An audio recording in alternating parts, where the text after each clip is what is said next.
بسم الله الرحمن الرحيم. إنا أرسلنا نوحا إلى قومه أن أنذر قومك من قبل أن يأتيهم عذاب أليم.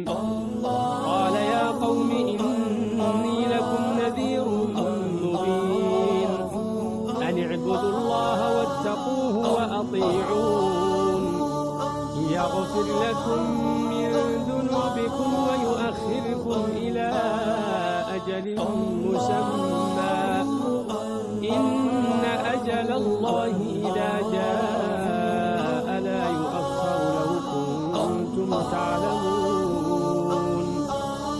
قال رب إني دعوت قومي ليلا ونهارا فلم يزدهم دعائي إلا فرارا وإني كلما دعوتهم لتغفر لهم جعلوا أصابعهم في آذانهم واستغشوا ثيابهم وأصروا واستكبروا استكبارا ثم إني دعوتهم جهارا ثم إني أعلنت لهم وأسررت لهم إسرارا فقلت استغفروا ربكم إنه كان غفارا يرسل السماء عليكم مدرارا ويمددكم بأموال وبنين ويجعل لكم جنات ويجعل لكم أنهارا ما لكم لا ترجون لله وقارا وقد خلقكم أطوارا ألم تروا كيف خلق الله 7 سماوات طباقا وجعل القمر فيهن نورا وجعل الشمس سراجا والله أنبتكم من الأرض نباتا ثم يعيدكم فيها ويخرجكم إخراجا والله جعل لكم الأرض بساطا لتسلكوا منها سبلا فجاجا.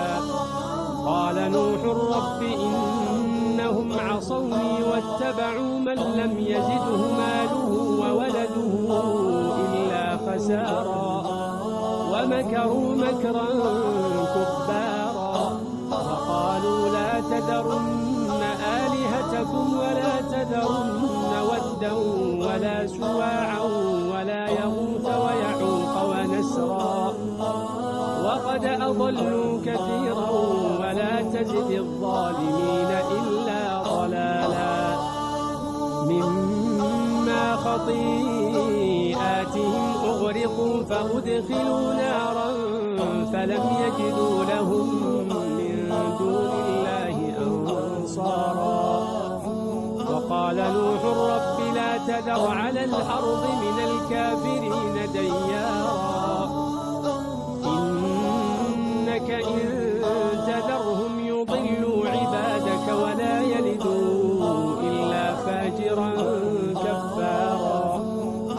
رب اغفر لي ولوالدي ولمن دخل بيتي مؤمنا وللمؤمنين والمؤمنات ولا تزد الظالمين إلا تبارا.